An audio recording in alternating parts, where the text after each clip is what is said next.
This is the reading of the Huntsman of Adamos, Book 1, The Huntsman's Honor, Chapter 2, A Boy and His Destiny.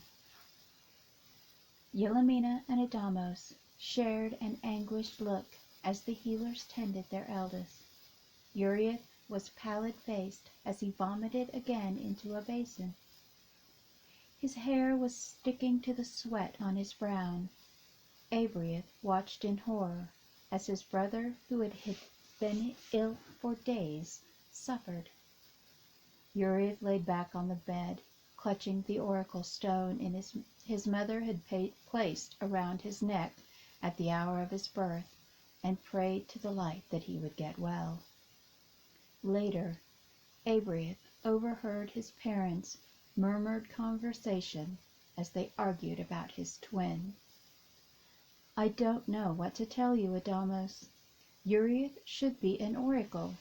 The waters gave us his stone, and laid it over his heart when he was a newborn. I won't accept that it is otherwise. Mina, be reasonable. He has some affinity for oracle magic, but every day it seems less and less. Perhaps the stone was meant for Yurieth," Adamos suggested. "No, Yurieth is to be a protector. He has warrior magic, almost guardian-level warrior magic. The signs are all there. He will be a great warrior," Mina insisted. I just need to work with Yurieth more. He's just sick." "He isn't going to be an oracle. He's going to be something else. The pools changed his destiny from what was expected to what was needed. And he isn't just sick, Mina. He's seasick. Oracles never get seasick. You may need to accept that he may not be an oracle, and that the stone may be meant for someone else." Adamos sounded grieved, but accepting of the fact his son would never follow in his footsteps. "Perhaps we shouldn't have chosen this time to come out of seclusion," Mina suggested crossly. "My angel, we have kept you and the boys hidden for 82 years.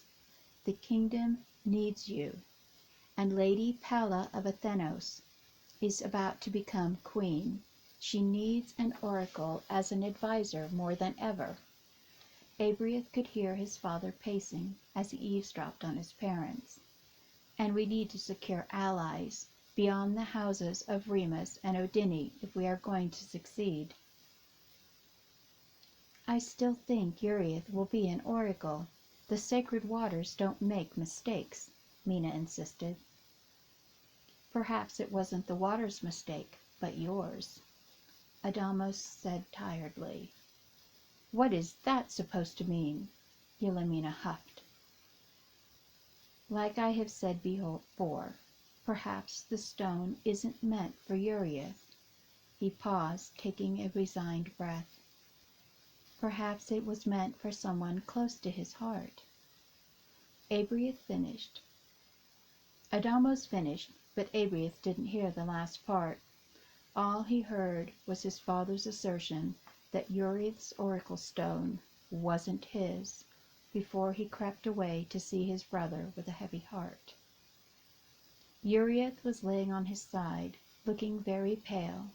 Yurieth sat down across from him, frowning. "What is it, little brother?" Yurieth's voice sounded weak. "Mother and father are fighting again."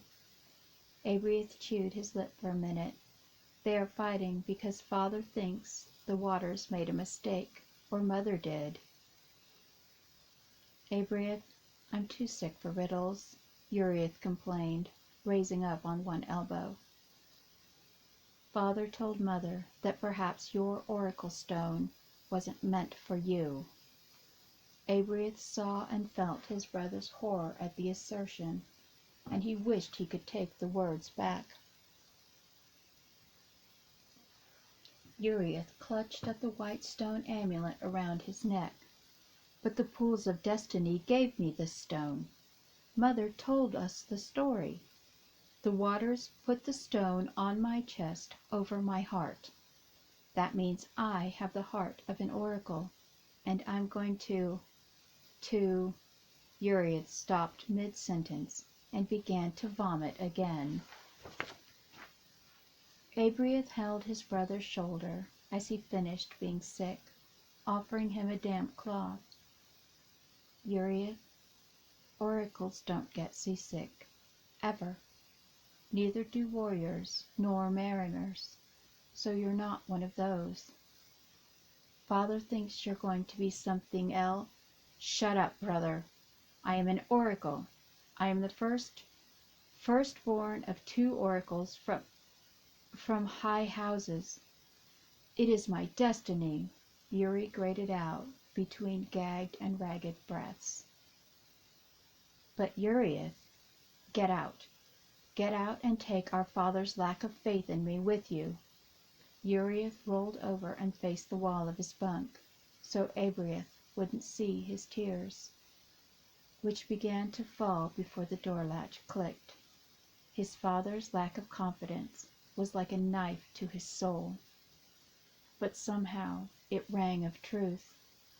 Yurieth had been learning the ways of the oracles since he was 50 with his mother's help, and yet had failed in every attempt to use his own magic. Every time he tried, he felt like he was crashing into a wall. He could tell the weathers days before a change, find a path through the forest where there was none, and shoot a bow far better than his brother who was destined to be a protector. Last year he had discovered he could see through the densest fog from the sea and heal or soothe animals. Having clear sight and healing abilities were traits of an oracle, but somehow, when his mother spoke of them, she talked about them being more spiritual things than physical ones, and Yurieth was confused. As he clutched his stone, he prayed to the light that some day his magic would emerge and prove his worth to his father and validate the faith of his mother. 18 years later. Yurieth snuck through the walls of the winter castle of Adamos with a bundle under his arm. He was glad they were spending the fall in the mountains and not sailing to the island of his mother's birth. But he could feel an early snow coming, so he was sneaking his secret into the castle to keep it warm. He was almost to his room when he sensed his mother and father coming down the side hall. He slipped into Yurieth's room, willing himself to be invisible.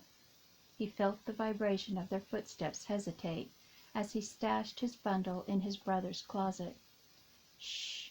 Be quiet, little one," he whispered. He barely made it to the bookshelf and pulled a random book when his father opened the door. "Yurieth, what are you doing in your brother's room?"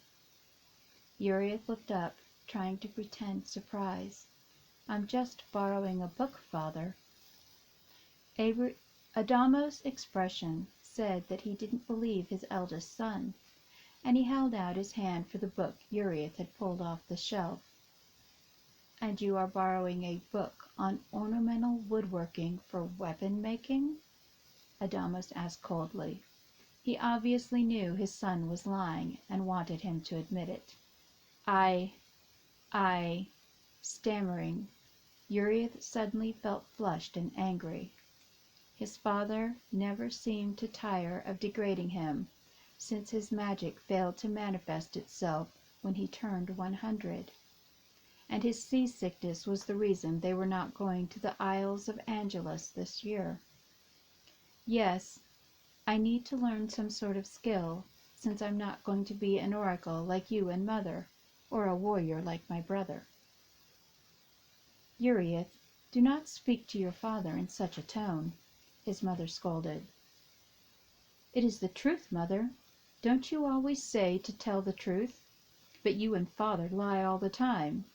He reached up and yanked the stone from around his neck. Did you lie about this too?" he demanded, as he held the smooth white stone in his hand. He had never been able to get a single glimmer of magic from it. His mother's and father's oracle stones glowed faintly all the time, but his was as dull as an eggshell. He slammed his brother's door as he stomped out into the hall, and thrust his oracle stone at his mother.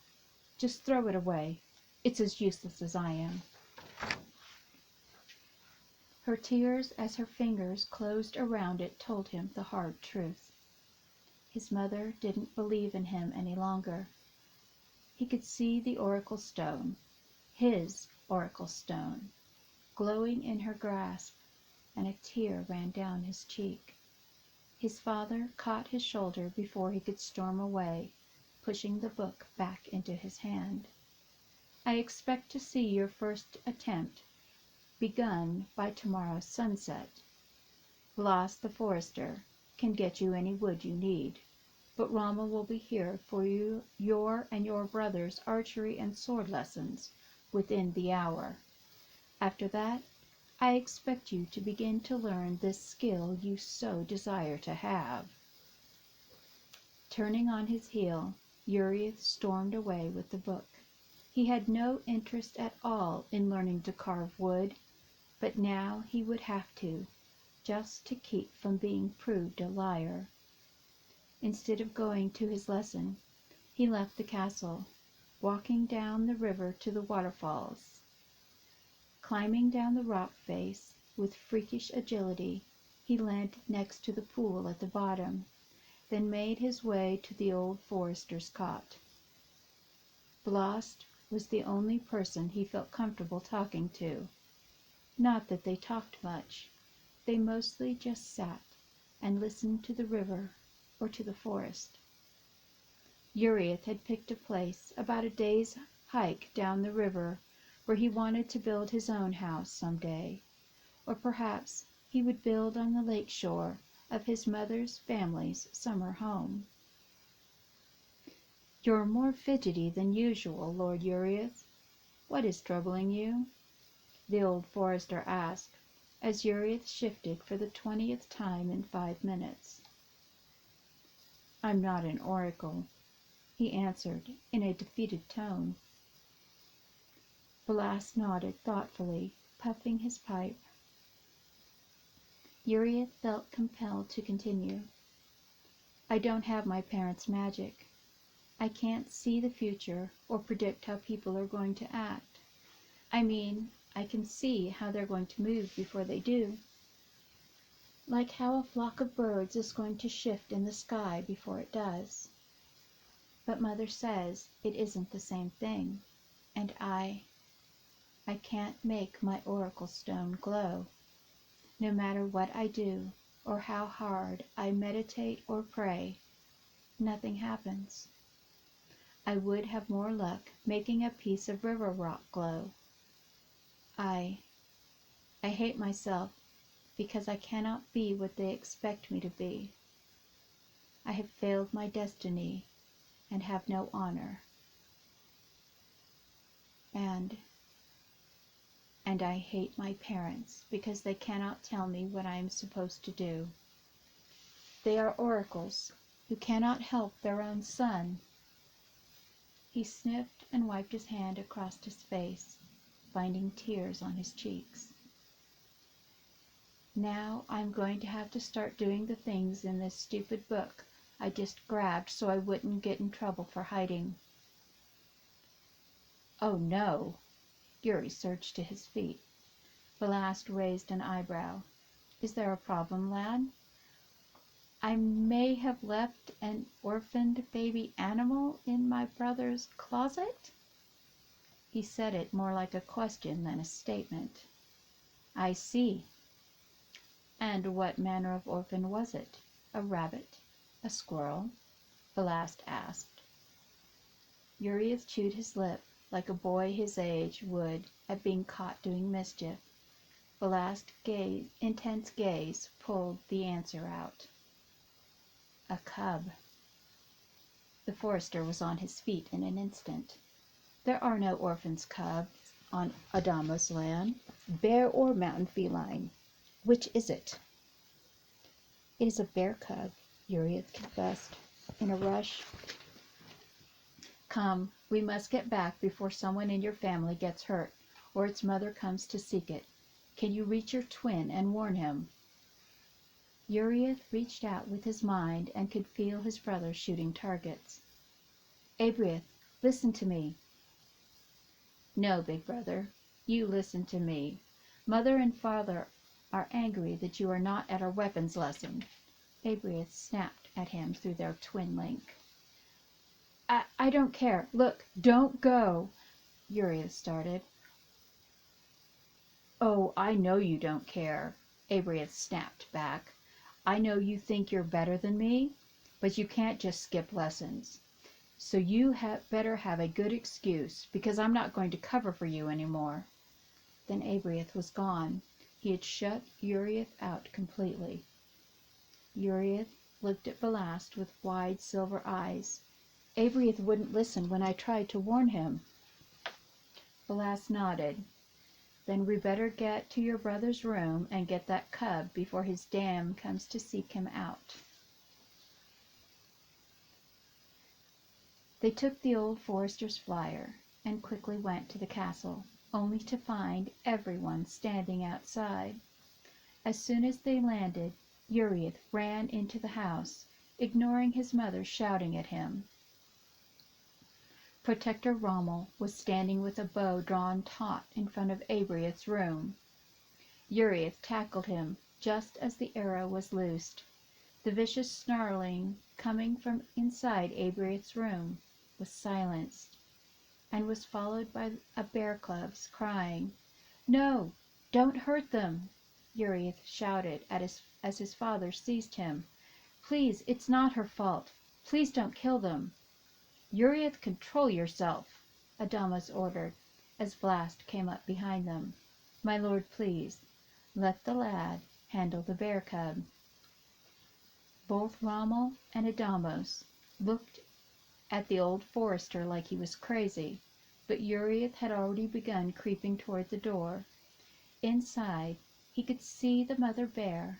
She was lying on her side with 3 arrows in her, and Yurieth could feel her dying. He went to her on his hands and knees. The cub crawled into his lap as the mother watched.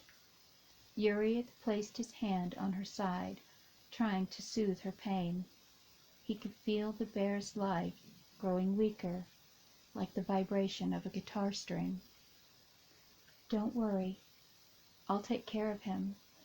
I'm so sorry.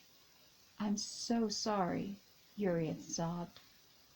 She made a chuffing sound in her throat as if she understood. Then she died. By the light, the beast understood him, Rommel declared, as Yurieth cried with the cub and said soothing words to the baby animal. Belast, what is happening to my son? Adamos demanded. Nothing is happening to him, Lord Adamos. Your son, Lord Yurieth, is a huntsman. He is using his magic, Belast announced as if it was the most obvious thing in the world. But there's never been a huntsman born to either my house nor his mother's house, Adamos exclaimed quietly as he watched his eldest sitting on the floor, cradling the small bear cub. It is what he is. I am sure of it. Perhaps you should contact the House of Remus, or the House of Artemis, or Athenos. They are the houses with the most huntsmen and foresters. Rommel, your twin is a huntsman, isn't he? Belast asked as if he already knew the answer. My brother is on the front lines of the war, but I will send for the guardian of our house, Rommel answered, to find a mentor for young Lord Yurieth. What should I do with him in the meantime? What do I say to him? His power drew the poor beast to her here and to her death, Adamos asked. As an oracle, all life was sacred to him, but he had helped Rommel kill the bear to protect his household. If it is satisfactory to you, my lord, I will take the young Lord Yurieth and his pet to my cot, and help him understand his destiny better," Valas suggested, and Adamos gave him a curt nod. Valas entered the room and knelt on one knee next to Yurieth and the cub. "Come, Lord Yurieth, let us bring the cub to my home, and I will teach you how to care for him." Valas took the cub from Yurieth's arms and held it gently. The small bear laid against the old forester as if they had known each other forever. As they walked out of Abrieth's destroyed room, Yurieth hung his head in shame, pausing next to Adamos. "I'm sorry, Father. I'm sorry I'm not what you wanted me to be, and that I bring you dishonor." Adamos hugged him tightly. "Yurieth, you are what the light meant for you to be. No matter what your destiny, I will always love you."